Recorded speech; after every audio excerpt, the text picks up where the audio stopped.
년 아홉째 달 24일에 여호와의 말씀이 선지자 학개에게 임하니라. 이르시되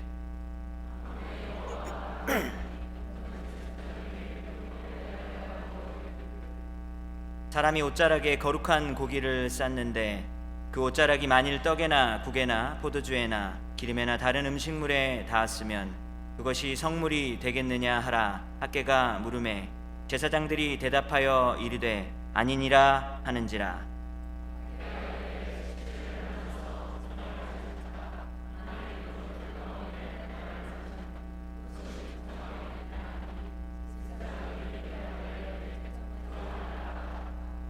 이에 학개가 대답하여 이르되 여호와의 말씀에 내 앞에서 이 백성이 그러하고 이 나라가 그러하고 그들의 손의 모든 일도 그러하고 그들이 거기에서 드리는 것도 부정하니라. 아멘.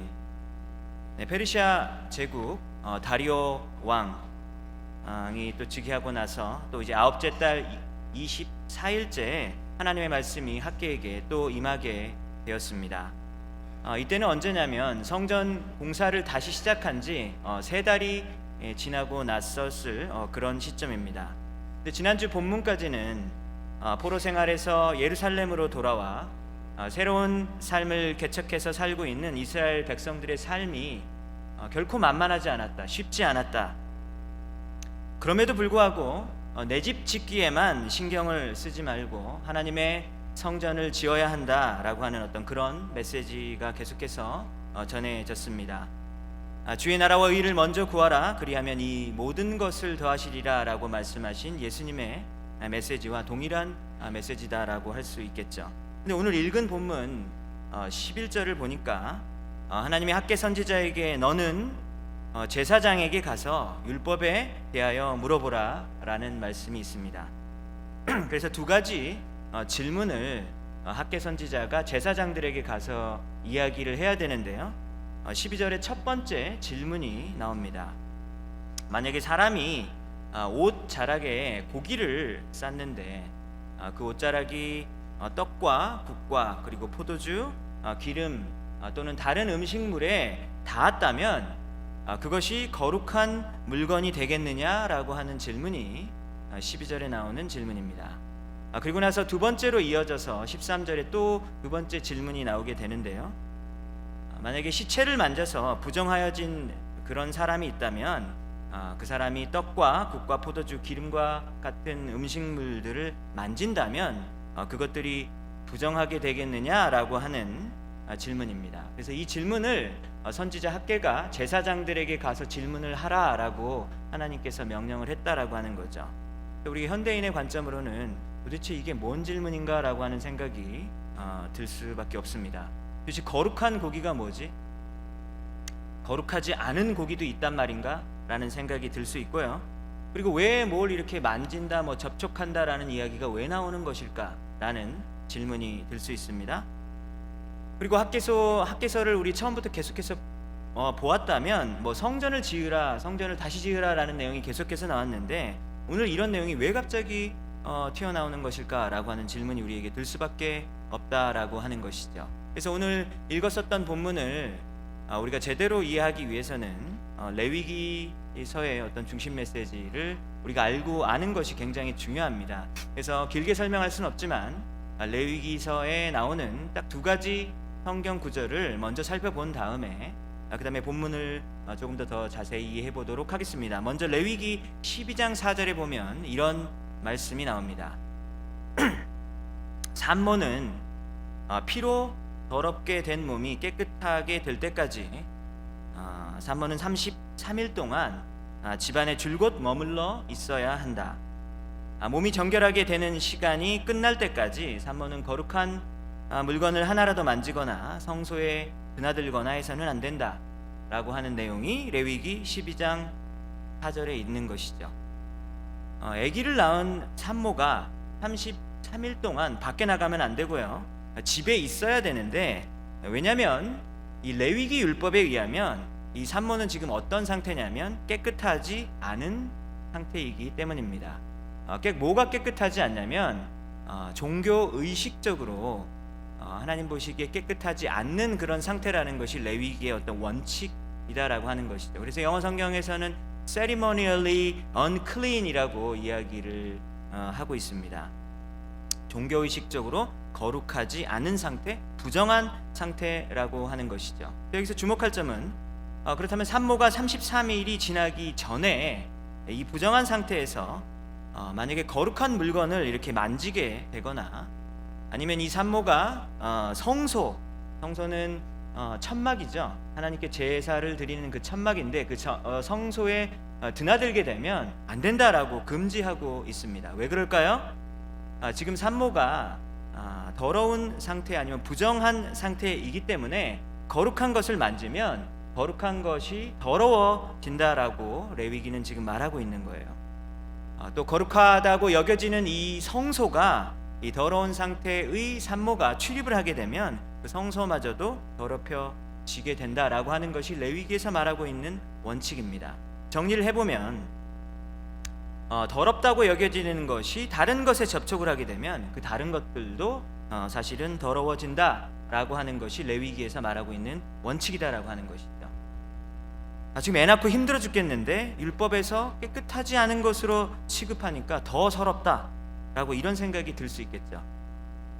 그런데 그렇지 않습니다. 근데 이것이 이제 레위기에서 나오는 아니면 구약 성경에 나오는 이 정결함과 이 정결함에 대한 여러 가지 원칙들인데 결론만 제가 말씀을 드리면 당시 위생이나 전염병에 대해서 아예 개념조차 없었던 그런 시대에 이 율법 조항이 있다라고 하는 것이 사실은 굉장히 큰 복이거든요. 산모가 건강이 약해지고 또 여러 균들에 노출될 수 있는 어떤 그런 상태인데 이 규정이 있기 때문에 사실은 산모가 사실 보호가 되고요.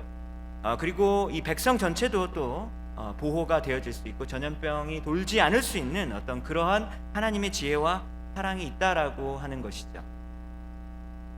우리는 세균에 대한 정보와 지식이 있잖아요. 왜냐하면 1800년대를 살았던 프랑스 생물학자 루이스 파스테르라고 하는 분이 세균에 대해서 발견했다고 그러더라고요.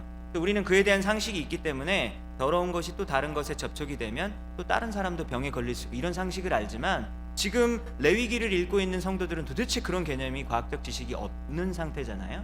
근데 하나님이 그거를 다 설명해 주지는 않으시고 이런 규정을 사실 그냥 주심으로써 이것을 지켰을 때 이 이스라엘 백성들이 광야에서 여행을 하면서 또 보호되어질 수 있었던 것입니다. 한 구절을 더 보도록 하겠습니다. 레위기 15장 13절을 보면 또 이런 규정이 있습니다. 다음은 고름을 흘리는 남자와 관련하여 부정하게 되는 경우를 밝힌 규례이다. 그 남자의 몸에서 고름이 계속해서 흘러나오든지 그 남자의 몸에 고름이 고여있든지 하면 그는 그것 때문에 부정하다라고 하는 것이죠. 여러분, 고름이 있는 환자들도 방금 전 구절에서 얘기한 그 산모들처럼 레위기 율법에 의하면 종교의식적으로 더러운 자로 간주가 되어진다라고 하는 것이죠. 그래서 이들이 어떻게 해야 되냐, 이어서 15장 14절 15절 9절을 보면요, 고름을 흘리는 남자가 눕는 자리는 모두 다 부정해진다. 그리고 그가 앉은 자리도 부정해진다. 그리고 그의 잠자리에 닿는 사람은, 그가 누웠던 그 잠자리를 또 만지는 사람은 모두 다 그 옷을 빨아야 되고 그리고 물로 목욕을 해야 된다라고 하는 것이 레위기 15장 14절 또 15절에 나온다라고 하는 것이죠. 고름이 있는 어떤 환자가 닿는 모든 것이 다 더러워진다라고 하는 것이죠. 잠자리, 앉은 자리, 그리고 심지어는 그 잠자리를 만지는 사람마저도 더러워진다라는 것을 말해주고 있습니다.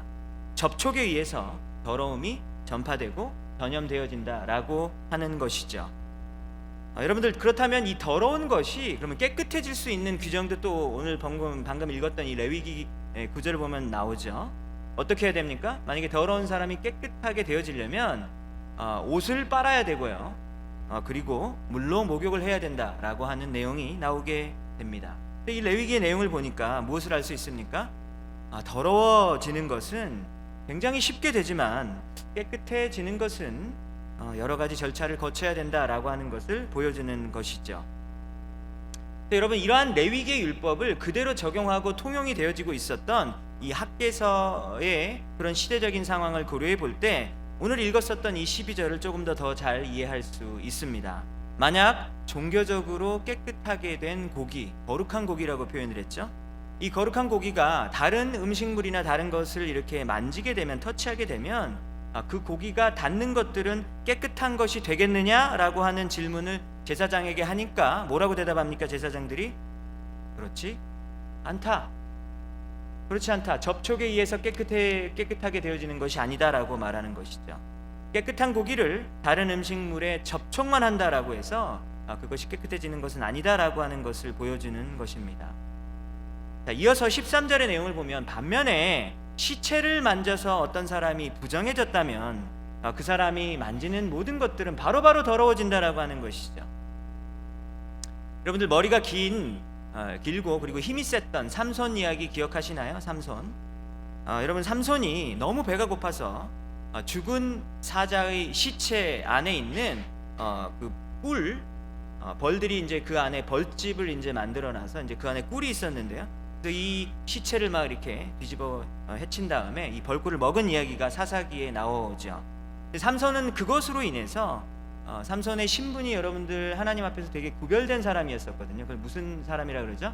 나실인이라고 하죠. 근데 이 나실인이 반드시 지켜야 되는 어떤 그런 거룩에 대한 규정들이 있었는데 그 중에 한 가지가 뭐였냐면 죽은 시체를 절대 만지면 안 되거든요. 그런데 이것을 어겼다라고 하는 겁니다. 그래서 삼손은 이러한 모습 때문에 그의 영적인 힘을 잃어버린 내용이 또 나오게 됩니다.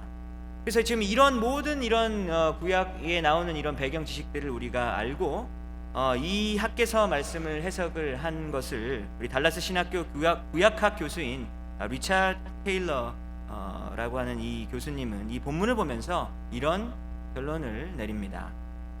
타락은 거룩보다 전염의 속도가 빠르다라고 이런 결론을 내렸다라고 하는 것이죠. 타락은 거룩보다 그 전염의 속도가 빠르다라고 하는 것입니다. 여러분 주위에서 하나님 앞에서 거룩하게 살아보려고 최선을 다해 하는 어떤 그런 사람들이 있지 않습니까?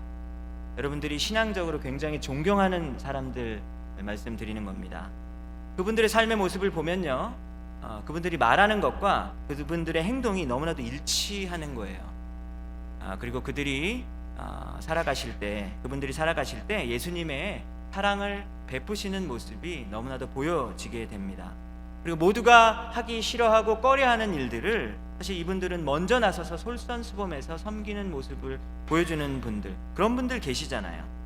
우리가 그런 분들을 사실 진정으로 사실 존경하는 마음이 있는데 우리가 그분들처럼 어떤 거룩함의 어떤 그 정도의 수준으로 가는 것은 굉장히 어려운 일이잖아요. 내가 그 거룩한 분 옆에 있다고 해서 내가 자동적으로 그 사람만큼 거룩해지지는 않죠. 이분은 제 친구예요. 저랑 굉장히 친합니다. 이렇게 이분이랑 친하게 지낸다고 해서 어떤 거룩함이 바로바로 이렇게 나에게도 똑같은 수준이 되어지는 것은 아니다라고 하는 것입니다. 여러분 반면에 여러분들 주위에서 죄를 짓는 사람이 있으신가요? 그 사람과 하루라도 시간을 한번 같이 보내보시면 어떤 영향력이 미치고 있다라는 사실을 여러분들 느끼게 되실 것입니다. 그분과 함께 대화를 하고 그리고 생각을 한번 또 교감을 하는 것만으로 해도 내가 급속도로 그 사람에게 이렇게 동화되어지는 모습, 영향력을 받는다는 모습을 여러분들 느끼시게 될 것입니다. 그렇죠? 그만큼 죄의 영향력은 강하다라고 하는 것이죠. 여러분들 부모님이 항상 뭐라고 말씀하시죠? 너가 친구를 잘못 만나서 이렇게 된 거야. 너같이 착한 애가 세상에 없는데. 그러나 친구 엄마의 생각은 같지 않죠. 다들 자기 자식만 착하고 우리 애가 나쁜 영향을 받았다라고 생각을 하지 우리 애가 나쁜 영향을 준 거는 생각을 하지 않는 경향이 있다라고 하는 겁니다. 그래서 오늘 이 말씀과 이 메시지를 통해서 우리가 생각해 보았으면 좋겠습니다. 여러분들은 주위에 어떤 영향력을 주시면서 살아가고 있습니까? 여러분 혹시나 다른 사람을 혹시 죄짓게 만들지는 않으십니까? 우리가 이런 말을 하면서 또 우리가 다른 사람을 넘어뜨리기도 하죠. 야, 재미로 한 번만 해보자. 남들 다 하는 거잖아. 야, 너만 하나님 믿냐? 왜 유독 그렇게 너만 그렇게 거룩하게 하려고 그러니? 이 정도는 할 수 있는 거잖아. 누가 알겠어? 너한테만 이거 얘기하는 거야. 이런 여러 가지 이유와 정황을 대면서 우리가 죄를 우리 주위에 퍼뜨리고 있지는 않은지, 그리고 우리가 다른 사람마저 하나님으로부터 멀어지게 하고 있지는 않은지 우리가 가슴에 손을 얹고 생각해 보았으면 좋겠습니다. 여러분, 이것은 피상적으로 생각할 부분이 결코 아니죠. 여러분들 멀게 생각하실 필요 없고요. 이번 한 주 내내 여러분들이 어떤 영향력을 발휘했는지 한번 생각해 보았으면 좋겠어요. 여러분들이 정말 그 가시는 그곳에 어두움이 물러나고 빛이 막 임했습니까? 여러분들이 그 가 있는 그곳에 하나님의 나라가 임했는가 한번 생각해 보시면 좋을 것 같습니다. 죄를 짓고 있었던 사람들이 여러분들의 사랑의 권면과 그리고 여러분들의 삶의 모습 때문에 그 사람이 죄에서 돌아서는 일들이 일어났는가, 이번 주 일어났는가 한번 생각해 보았으면 좋겠습니다. 아니면 그 반대의 일이 일어나진 않았는가 생각해 보았으면 좋겠습니다. 여러분, 디모데후서에 보면요, 바울이 이런 권면을 했어요. 경건의 모양만 있는 것이 아니라 경건의 능력이 있다라고 얘기를 했는데요, 우리 모습을 보면서 내가 정말 경건의 모양만 있는 것인지, 아니면 내 안에 내 삶에 정말로 경건의 능력마저 정말 흘러나오는 그런 사람인지, 그런 인생인지 우리가 돌아보았으면 좋겠습니다. 여러분, 오늘 메시지 우리 두 번째 이런 생각을 해볼 수 있죠. 성전공사 이야기를 하다가 왜 갑자기 거룩한 고기에 대해서 이야기를 하는 것일까? 14절에 그에 대한 답이 나옵니다. 하나님 앞에서 이 백성과 이 나라가 그러하다. 똑같은 원칙이 적용되고 있다라고 하는 얘기죠. 그들의 손의 모든 일과 그들이 거기에서 드리는 것도 부정해졌다라고 이야기하고 있죠. 여러분, 12절과 13절에 나오는 그 정결함에 대한 그 원칙이 고기와 물건에만 적용되어지는 것이 아니라 이스라엘 백성들에게도 적용이 되고요, 그리고 그 나라에도 적용이 되고, 그리고 그들이 드리는 제물에도 똑같이 적용이 되고 있다라고 14절에서 이야기하고 있는 거예요. 자기들 생각으로는요, 자기들이 하나님께 드리는 그 고기가 굉장히 거룩한 줄 알았는데 하나님의 눈에는 아니었었던 것입니다. 왜 그럴까요? 그 고기를 만진 사람들의 삶이 죄짓는 부정한 삶이었기 때문에 그들이 만진 모든 것, 그들이 하는 모든 행위들, 그리고 그들이 심지어 하나님께 드리는 그 제물마저도 그 사람에 의해서 오염이 되어져 버렸다라고 14절에서 이야기하고 있다라고 하는 것이죠. 그래서 이 학개서에서 나오는 이 사람들은 어떤 생각을 하고 있었다라는 것을 우리는 알 수 있냐면요, 나 정도면 괜찮지 않은가? 라고 하는 생각을 하고 있었다라고 하는 것이죠. 왜 이 사람들이 꽤 괜찮은 사람입니까? 바벨론의 포로로 끌려갔다가 이제 제국이 바뀌게 됐죠. 그래서 페르시아 제국이 그 땅에 들어서게 돼서 이제 페르시아 고레스 왕이 니네들 고향으로 돌아가서 성전 지어라 라고 명령을 해서 그 잘 사는 나라 페르시아 제국을 버리고 그나마 또 터전을 잡았던 그 페르시아를 버리고 예루살렘으로 돌아온 사람들이잖아요. 성전도 지으려고. 그래서 이 이민 생활이 얼마나 힘들었겠습니까? 그래서 굉장히 힘든 생활을 거치고 있었던 사람들이다라고 하는 거죠. 그래서 막상 돌아와 보니까 예루살렘이 막 황폐화되어 있는 거예요. 막 집들이 불타 있고 막상 이렇게 성전도 지으려고 하는데 예루살렘의 상황이 보통 상황이 아니라 너무나 힘든 상황이다라고 하는 것이죠. 농사를 지었는데 농사에 흉년이 들어서 먹고 살기도 힘든 상황입니다. 근데 이렇게 어려운 상황 가운데서 학개라는 선지자가 그래도 성전 지어야 돼 라고 이야기를 하니까 그 말씀을 하나님의 말씀으로 받아들이고 자기 시간과 자기 돈을 들여서 성전을 짓고 있는 사람들이잖아요. 근데 그들에게 하나님이 지금 뭐라고 말씀하시냐면, 오늘 본문을 보니까 이들에게 하나님께서는 너희들은 거룩한 삶을 살아야 해 라고 이야기하고 있는 것입니다. 오늘 본문을 통해서 우리는 하나님의 진짜 숨겨져 있는 그 진정한 뜻을 우리는 발견을 해야 하는데요, 하나님이 정말로 원하시는 것은요, 성전 공사 자체가 아니다라고 하는 것입니다. 성전이 완성이 돼야 되는 이유가 뭐냐라고 하는 거죠. 성전이 여러분 왜 완성돼야 되죠? 그 힘든 일을 거치고 나서 왜 성전이 완성이 되어야 되냐라고 하는 거죠. 성전이 완성이 되어야 온전한 제사를 드릴 수 있죠. 온전한 제사를 드려야지 이스라엘 백성들과 하나님과의 관계가 회복이 될 수 있기 때문이죠. 그래서 하나님의 진짜 의도는 그 관계를 보시기 원하셨던 것이죠. 그런데 이스라엘 백성들은 오늘 본문을 보니까 성전을 짓고 있는 중에도 계속해서 죄를 짓는 삶을 살고 있었던 것입니다. 그렇기 때문에 하나님께서 이 부분을 지적을 하시는 것이죠. 여기서 이제 우리가 놀라운 사실은 하나님의 일을 하기 위해서 헌신하는 중에서도 죄를 짓는 것이 과연 가능한 일인가? 오늘 본문을 보니까 그렇다라고 하는 것이죠. 누가 봐도 정말로 거룩한 환경인 거예요. 누가 봐도 정말로 거룩한 세팅입니다. 근데 그 상황 속에서도 여전히 죄를 지을 수 있는 존재가 바로 인간이다라고 하는 것이죠.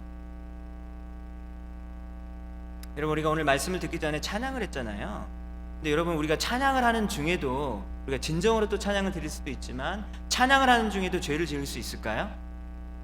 그렇죠. 입으로는 하나님을 막 찬양한다고 하는데 머릿속으로는 딴 생각을 하고 있고 마음속으로는 다른 생각을 할 때도 있잖아요.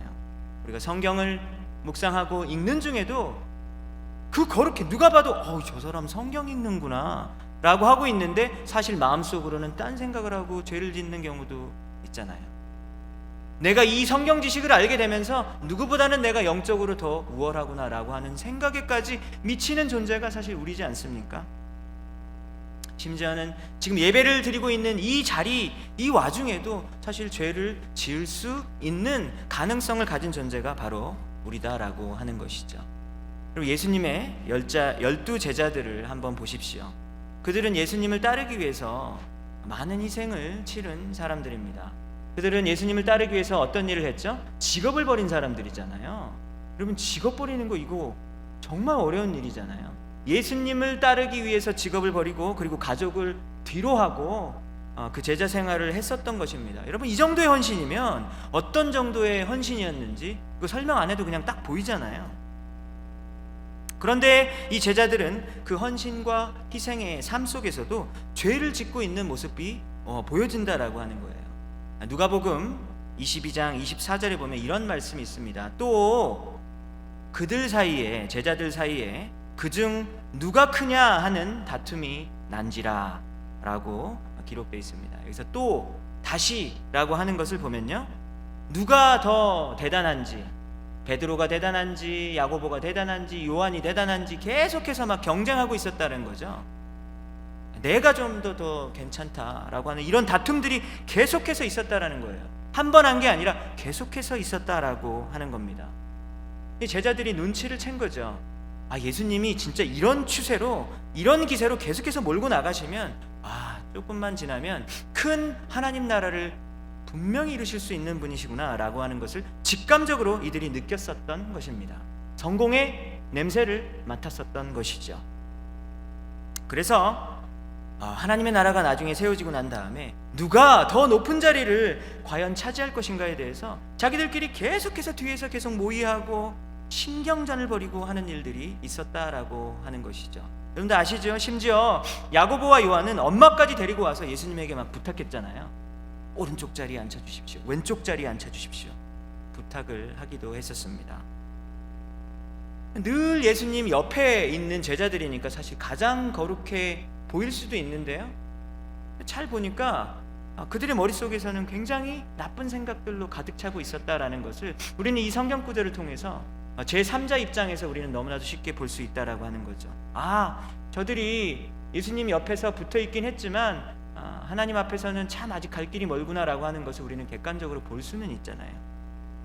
여러분, 정말 슬픈 거는요, 이 누가복음 22장 방금 읽었었던 이 이야기가 예수님이 십자가에 달려 돌아가시기 몇 시간 전에도 이런 일이 벌어졌었던 거예요.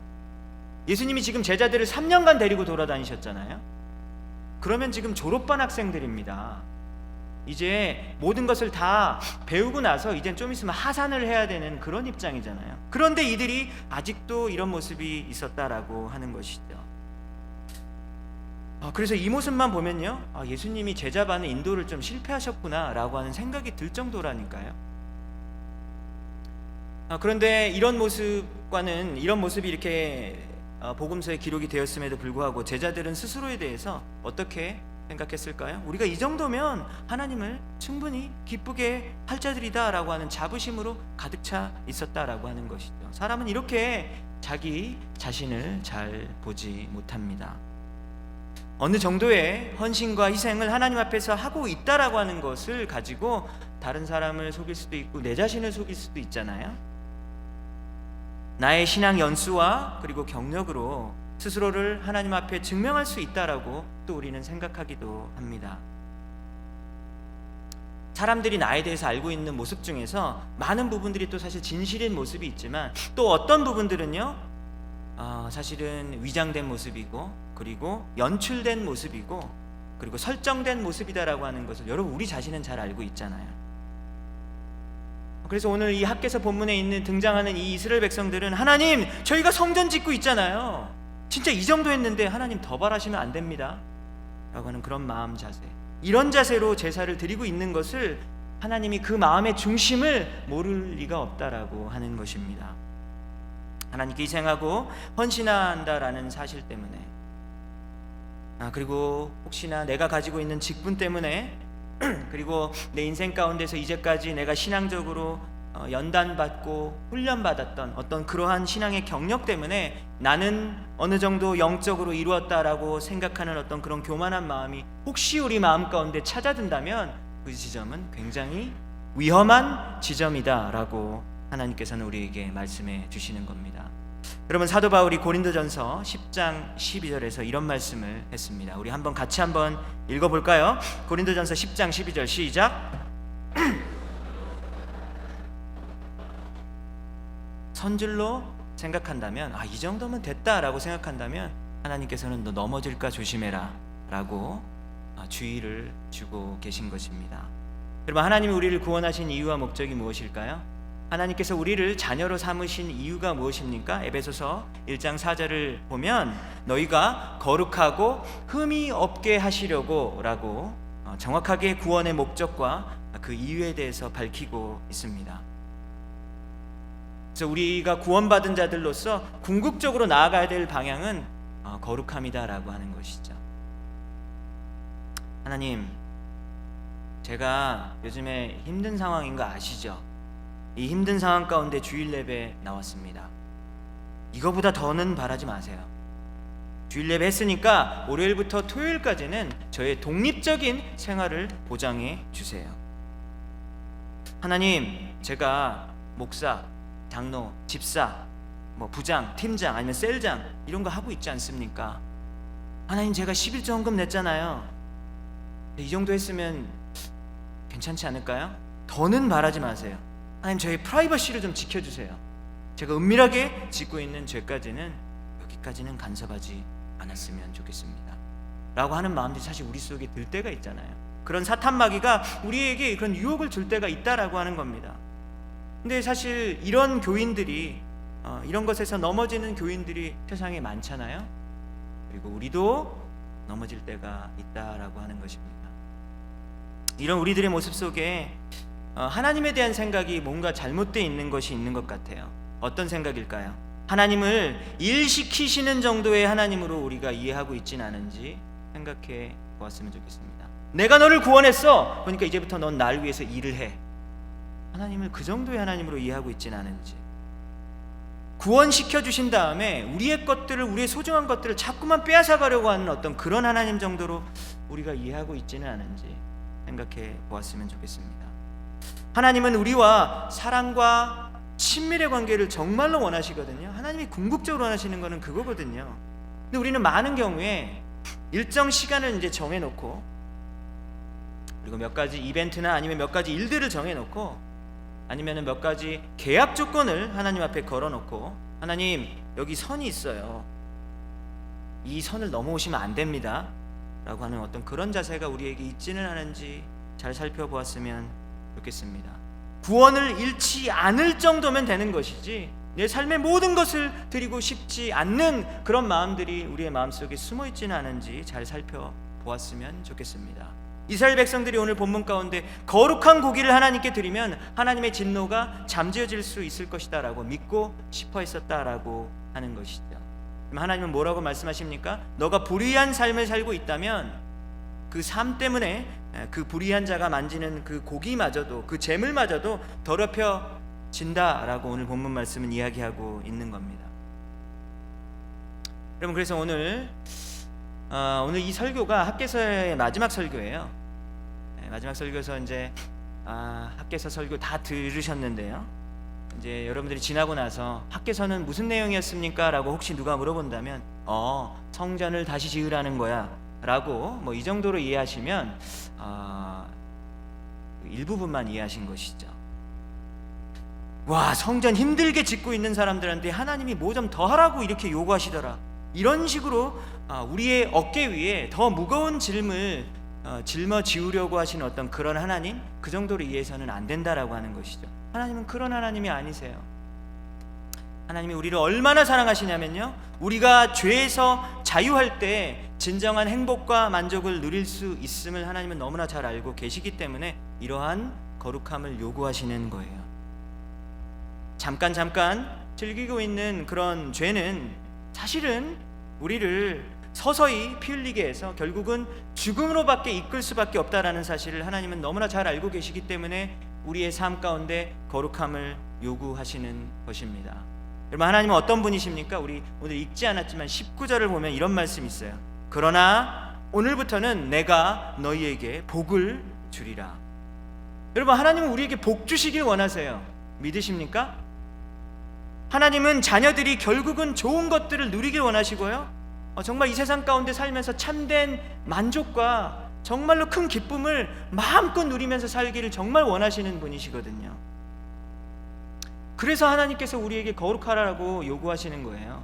우리를 막 못되게 굴고 막 컨트롤하려고 그러고 막 이러려고 하나님이 요구하시는 것이 아니다라고 하는 겁니다.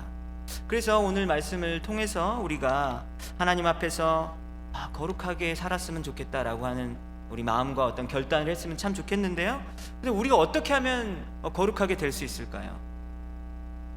근데 여기 이 부분도 굉장히 우리에게 위로가 되는 메시지인데요.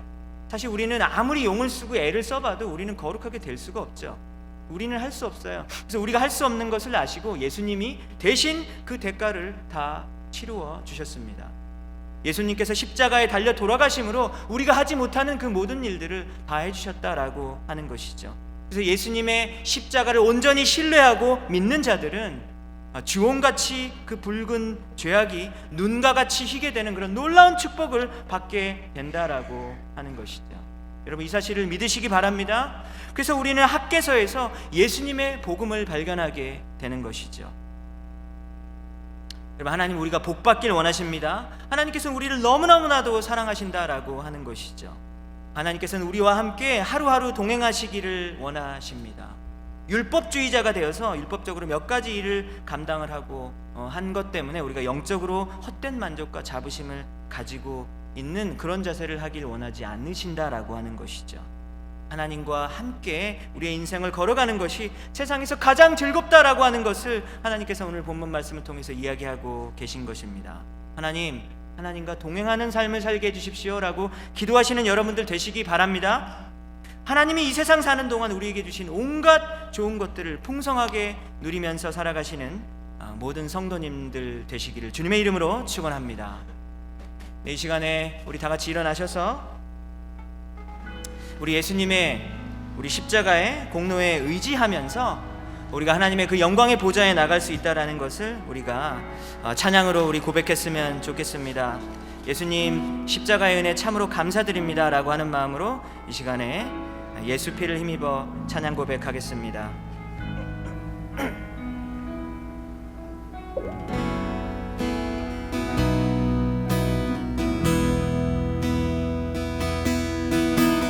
주의 보좌로 나갈 때 어떻게